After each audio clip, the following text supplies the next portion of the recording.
In the spirit of reconciliation, we acknowledge the Gadigal and Bidjigal people of the Eora Nation, the traditional custodians of the land on which we record this podcast. We pay our respects to the elders past, present and future, and extend that respect to all Aboriginal and Torres Strait Islander people listening today.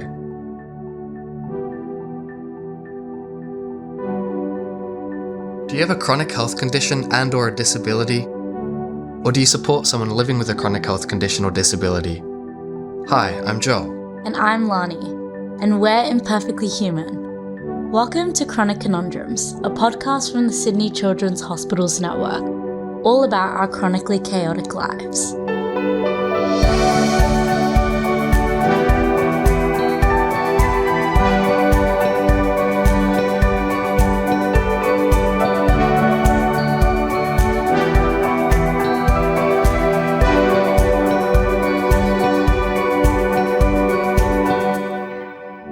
In our journeys with a chronic condition, we must become expert navigators of the extraordinary, because every day presents a new challenge.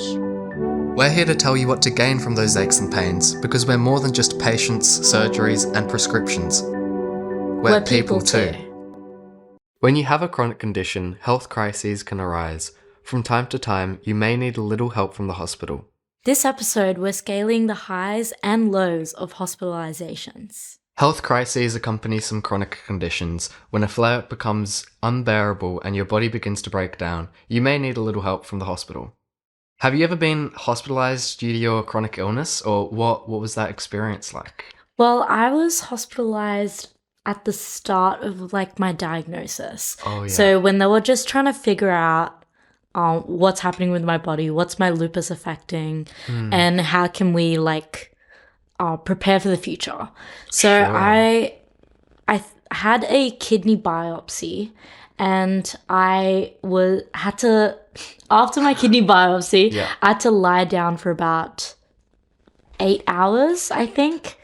So I have to stay flat so that my kidney doesn't get bruised. Right. I decided, you know what? I'm a superior human being. I can get up. It's fine. So I left about 2 hours earlier than I should have. Right. And a couple days later, my kidney got bruised. And so there was a little bit of bleeding, and it was really painful for me to breathe. So I was brought to Sydney Children's Emergency, and I was there for about a week before Christmas. And it was basically just monitoring to make sure it doesn't get worse. Yeah, no, because I've had quite a few liver biopsies, and I was always sort of a little bit freakish in the way that I always loved going in for surgeries and procedures, which I know a lot of people can't relate to. I think it's just because I sort of grew up with them, and I sort of learned to like them, where as a small child, I would be completely terrified of going in. And then I sort of hit my teenage years. I kind of don't mind being in hospital at this point. But I've definitely had quite a few large or not nice procedure experiences, where I can think of one really vivid procedure that kind of went a bit wrong, where I had an ERCP, and they wanted to put a stent, which is just like a little circle, to prop up my bile duct, because it was flattened and it was screwing things up. Yeah. So they put one in, and it was too big, and so it stretched it. So I woke up in just immense pain. You wake up from an anesthetic and your brain's just not all there, obviously. Yeah.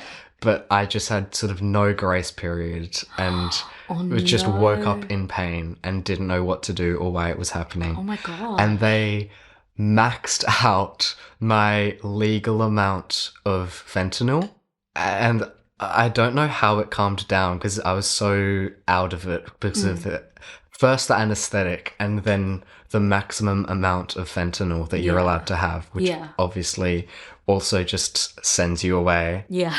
That was just such a I don't know, a life-altering experience, Yeah. like waking up in pain Yeah. and not being able to do anything about it. Yeah. I mean, I have loads of other procedure stories. Most of them are pretty good. Yeah. I had a liver transplant. That was my major surgery. Yeah. And I remember going into the theatre room and I was smiling. I was like, I don't know exactly why, but I was excited. I was Yeah. like, this is going to be cool. How many people can say that they got a whole new liver at the age of 13? Wow, that's or like whatever? a really cool way to look at it. I think so. Yeah. And I just remember because my parents were next to me and my mum was crying and I was just kind of giggling away. It was just this ultimate contrast of emotions. And I had the liver transplant and it was a record time. Like they've never done wow. a liver transplant in that hospital Yeah. that has been faster than mine. Wow. And I don't know if that record still stands, but I think it's a cool record to have. Yeah, that's cool. And that admission ended up lasting 9 months because of other complications that happened along the way. But that operation was really the catalyst of it all. And my emotions have clearly over the years been quite different to how most people would look at things, which I would sort of attribute to growing up in the hospital system and having lots of little things along the way, which sort of prepared me for that longer hospital admission. Yeah.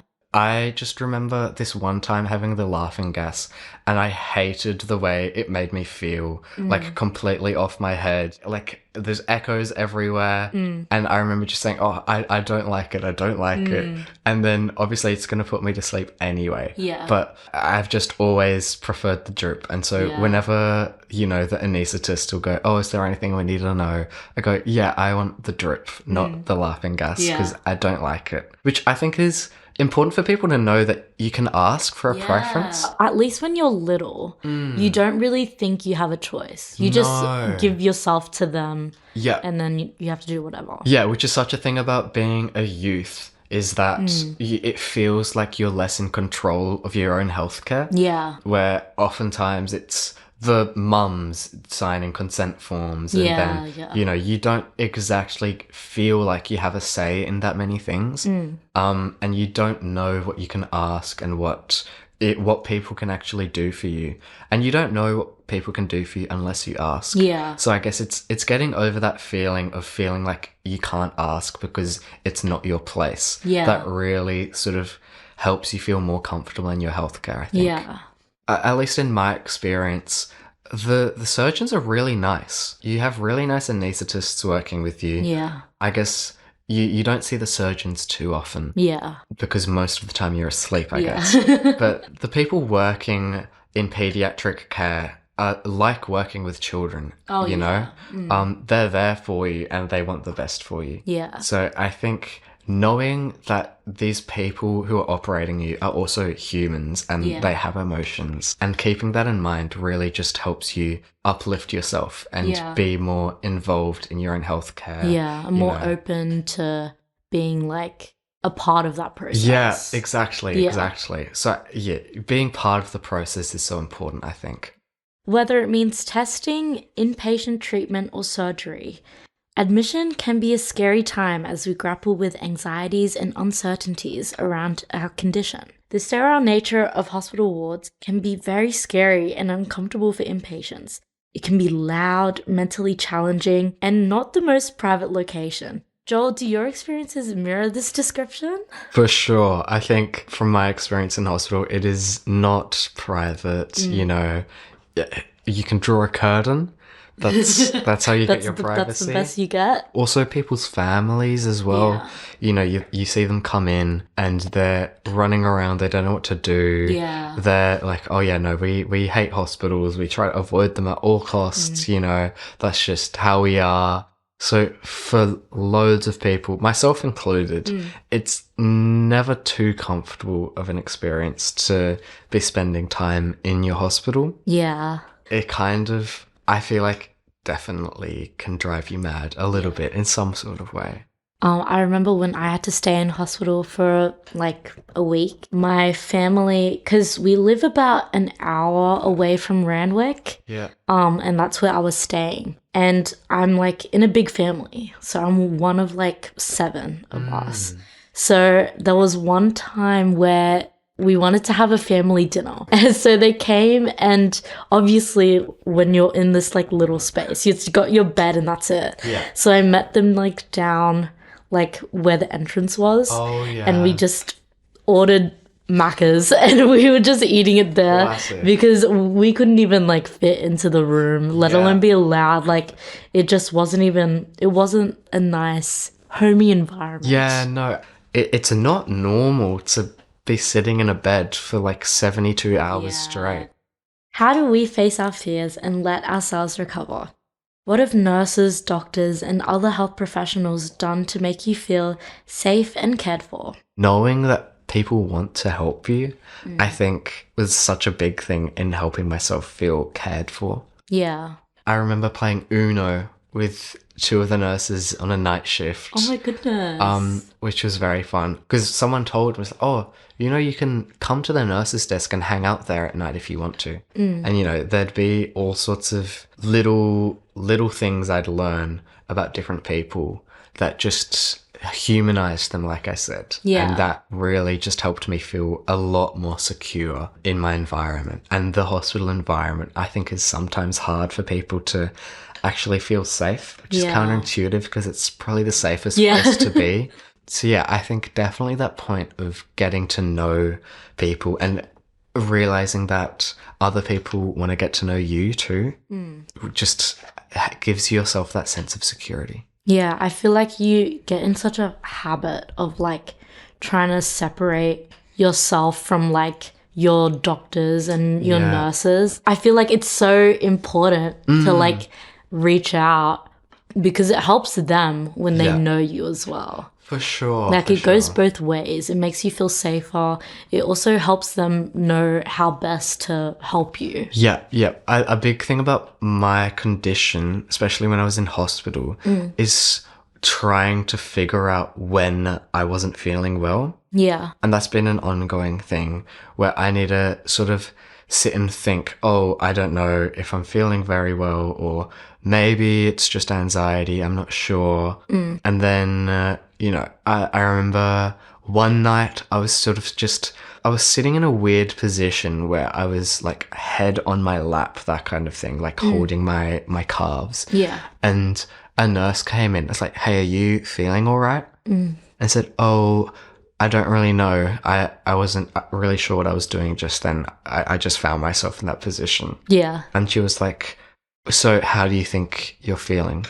And I said, I am really not sure. I don't know if I'm good or if I'm bad. Maybe I'm feeling bad though, like sort of leaned towards that side. Yeah. And she said, trust yourself, Yeah. you know yourself better than anyone else. Yeah. So if you think that you're not feeling very well, I just found you in that position. Clearly you're not actually doing too well. Yeah. We'll help you out. It did end up being that I wasn't well. There was something wrong. And they managed to treat me and help me feel better before it got out of control or anything. And so, like, having someone just notice me and look out for me was such a big thing as well. Yeah, it helps you feel seen. Sydney Children's Hospital is very good at catering towards teenagers and children and making sure that their experience is as positive as it can be in the hospital. Especially with chronic conditions, people with chronic conditions usually go to hospital extensively or stay there for long periods of time. So in turn, the staff technically become like a second family. For me anyway, when I graduated, it was really difficult to say goodbye in that sense that they weren't going to be those carers for me anymore. On the ward at Sydney Children's Hospital, there's clown doctors, playgrounds and gardens, celebrity visitors, and a personal favourite, Delta dogs. Additional services like the Starlight Foundation, Livewire, and the Chronic Illness Peer Support Group, or CHIPS, can add something cool to your new normal. Joel, have you accessed any of these services before? And what do they have to offer for the chronically ill you? I have accessed all of those before. I loved Livewire. I loved the people on Livewire. And the fact that they could just come in and do something completely different to the rest of your day. And it was genuinely fun. I'm a bit of a sucker for board games and card games and that kind of thing. Yeah. And they were really good for that. Yeah. But then also I learned to play guitar, which I've mentioned before, kind of through them. You know, they could bring up a guitar for me, and then there would be a couple people who knew how to play guitar, and they'd sort of teach you a bit. Oh, that's sick. Which is really cool. Yeah. And then for the other ones, like the Starlight Foundation, even though I was a bit old for it, it was kind of funny because it was kind of like what's the word? Like fourth wall breaking, the personas. I had conversations with a couple different captains that were super esoteric and way out of their general sort of depth, you know? Yeah. That they would talk to with a 7-year-old. Yeah. I got tips on what guitar I should get for my Starlight Wish. Yeah. That kind of thing. And then we're both a part of CHIPS. How long have you been a part of CHIPS? I think like a year. Right. So it's really, really fresh. Yeah, pretty recent. I wish I had CHIPS from when I was like just getting diagnosed. Right, yeah. Because I was a couple years later, that's when I joined CHIPS. Sure. And that's when I was like meeting all these people and like having all these game nights. And I'm like, oh, I wish I had this perspective when I was first diagnosed. Because it's such like an isolating experience for me personally, going from like school every day to like missing out on all this stuff. Yeah. And I felt like I didn't get to meet anyone that had that same experience as me. Sure. So I wish I had CHIPS for that time, because it just opens your eyes that like you've got people around you that are going through the same thing, that can help you, that can like complain with you about the same things.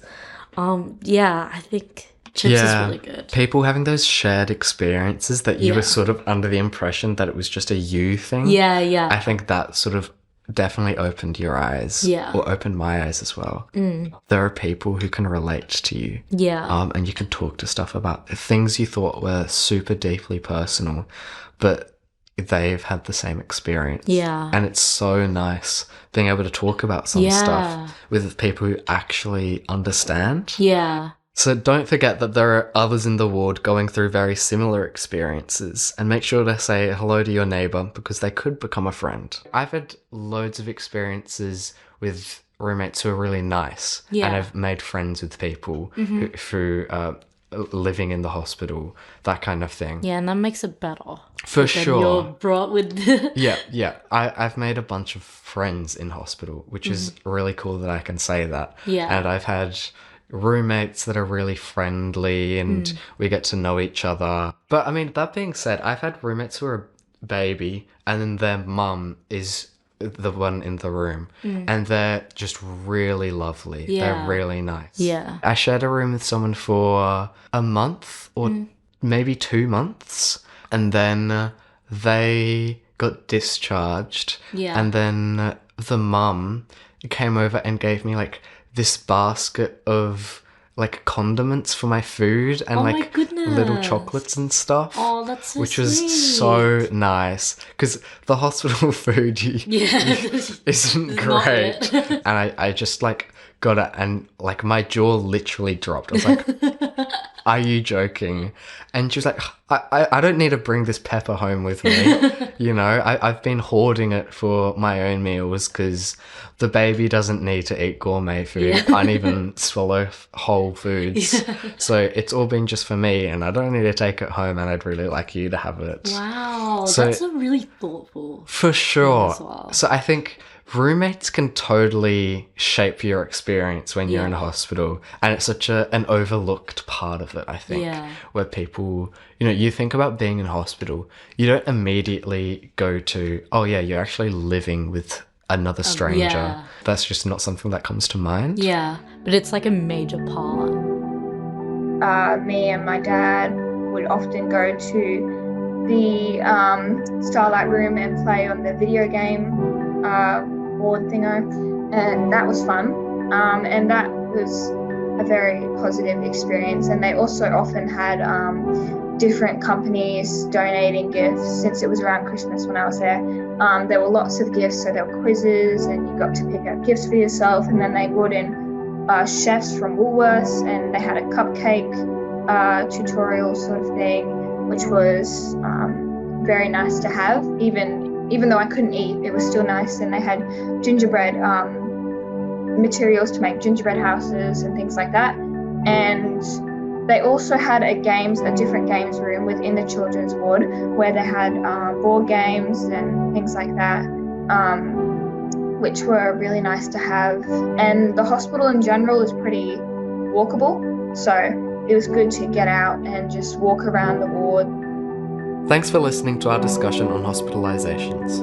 We hope we've dissected the disconcerting and given you the best tips and tricks to navigate this chronic conundrum. If you'd like to learn more about the activities and programs afforded across Sydney Children's Hospital Network, visit schn.health.nsw.gov.au or follow us on Podbean, where we've uploaded content on our Linktree.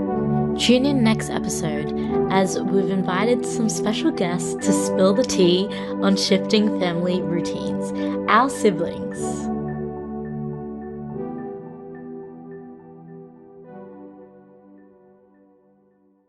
While we strive to support you on your journeys with a chronic condition, this podcast is not intended to be a substitute for professional mental health advice.